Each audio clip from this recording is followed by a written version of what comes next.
Hi, എല്ലാവർക്കും നമസ്കാരം. നമ്മുടെ പുതിയൊരു വീഡിയോയിലേക്ക് സ്വാഗതം. നമ്മൾ ഇന്ന് മാങ്ങ വെച്ചിട്ട് നല്ല അടിപൊളി ഒരു റെസിപ്പിയാണ് ഉണ്ടാക്കാൻ പോകുന്നത് കേട്ടോ. നമുക്ക് നോക്കാം ഇതെങ്ങനെയാണ് ഉണ്ടാക്കുന്നതെന്നൊക്കെ ഒന്ന് നമുക്ക് നോക്കാം. ഞാനിവിടെ ഇതുപോലത്തെ 2 മാങ്ങയാണ് എടുക്കുന്നത് കേട്ടോ. ഞാനെല്ലാം കഴുകി തുടച്ചെടുത്തതാണ്. ഒട്ടും വെള്ളം പാടില്ല കേട്ടോ. നമ്മൾ ഉണ്ടാക്കാൻ പോകുന്നത് എണ്ണ മാങ്ങയാണ് കേട്ടോ. ഈ ഒരു തരത്തിൽ ഉണ്ടാക്കി നോക്കണം കേട്ടോ. നല്ല അടിപൊളി ടേസ്റ്റാണ്. നമുക്കിത് ചെറിയ കഷ്ണങ്ങളായിട്ട് അരിഞ്ഞെടുക്കുക കേട്ടോ.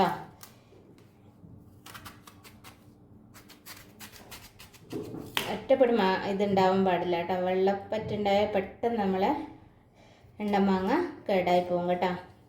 ഇനി നമുക്കിത് മുറിച്ചെടുക്കാം. എല്ലാം അരിഞ്ഞെടുത്തിട്ടുണ്ട് കേട്ടോ. ഇതുപോലെ ഒരു മാങ്ങ കുറച്ച് മൂത്തതായിരുന്നു, പക്ഷെ നല്ല പുളിയുണ്ട് കേട്ടോ. അങ്ങനെ എല്ലാം അരിഞ്ഞെടുത്തിട്ടുണ്ട്. ഒരു പാൻ അടുപ്പത്ത് വെച്ചിട്ടുണ്ട് കേട്ടോ. അതിൽ ഞാൻ നല്ലെണ്ണയാണ് ചേർത്ത് കൊടുക്കുന്നത്. ഇത് നല്ലെണ്ണയിൽ ചേർത്ത് ചെയ്യുന്നതായിരിക്കും കൂടുതൽ ടേസ്റ്റ് ഉണ്ടാവുക കേട്ടോ. നമുക്ക് മാങ്ങ കുറച്ചായിട്ട് വറുത്ത് കൊടുക്കാം കേട്ടോ.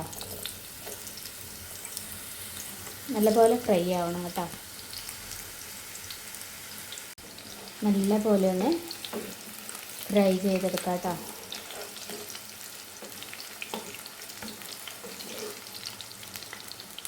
നമ്മളെ മാങ്ങയെല്ലാം ഫ്രൈ ആയിട്ട് വന്നിട്ടുണ്ട് കേട്ടോ. ഇനി നമുക്കിതെല്ലാം കോരി മാറ്റാം കേട്ടോ.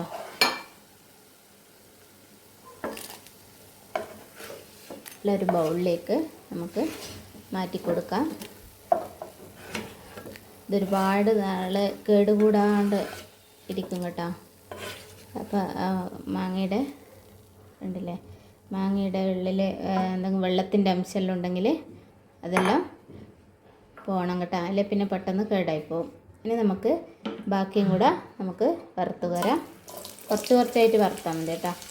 എല്ലാം കൂടെ ഒന്നിച്ച് വറുക്കണ്ട. എല്ലാം ഒരേ കനത്തിൽ അരിയാനും ശ്രദ്ധിക്കണം കേട്ടോ മാങ്ങ.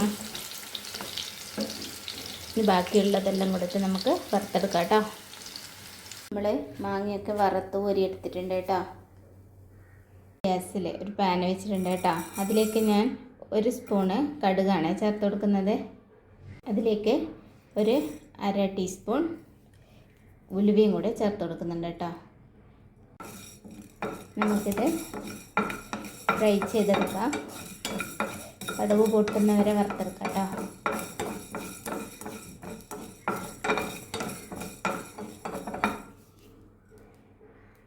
ഇതെല്ലാം പൊട്ടി വന്നിട്ടുണ്ട്. ഇനി നമുക്ക് ഗ്യാസ് ഓഫ് ചെയ്ത് കൊടുക്കാം.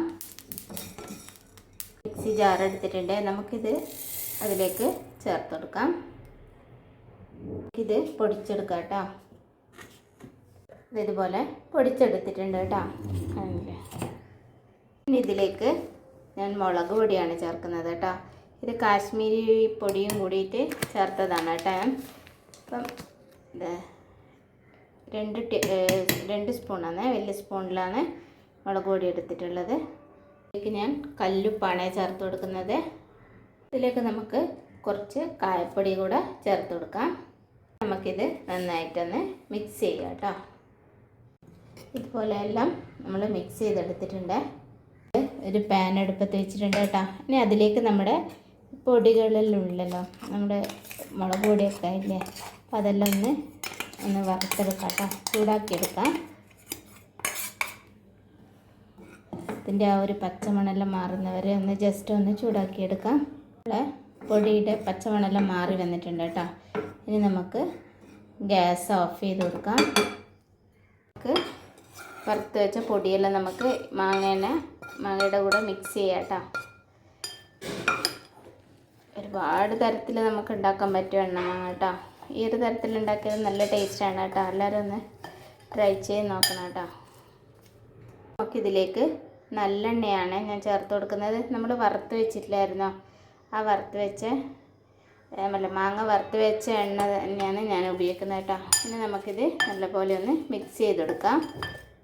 എല്ലാം മിക്സ് ചെയ്തിട്ടുണ്ട് കേട്ടോ. നല്ല ടേസ്റ്റാണ് കേട്ടോ. കഞ്ഞി കുടിക്കുമ്പോൾ നല്ല ടേസ്റ്റാണ്. ഇത് ഒരുപാട് കാലം കേടുകൂടാതെ സൂക്ഷിക്കാനും പറ്റും കേട്ടോ. നമുക്കൊരു സെർവിങ് ബൗളിലൊക്കെ മാറ്റി വെക്കാം. നമുക്കൊരു ഗ്ലാസ് ബൗളിൽ ഒരുപാട് കാലം സൂക്ഷിക്കാം കേട്ടോ. വെള്ളമൊന്നും തട്ടാണ്ട് വെച്ചാൽ ഒരുപാട് കാലം നമുക്ക് സൂക്ഷിക്കാൻ പറ്റും. എല്ലാവരും ഒന്ന് ട്രൈ ചെയ്ത് നോക്കണം കേട്ടോ. നമ്മുടെ സെർവിങ് ബൗളിൽ മാറ്റിയിട്ടുണ്ട് കേട്ടോ. നല്ല ടേസ്റ്റാണ് കേട്ടോ. അങ്ങനെ എല്ലാവരും ഉണ്ടാക്കി നോക്കണേ, അടിപൊളി ടേസ്റ്റാണ്. ഇനി നമുക്ക് പുതിയൊരു വീഡിയോ ആയിട്ട് അടുത്ത ദിവസം കാണാം. അതുവരേക്കും ബൈ. Thanks for watching.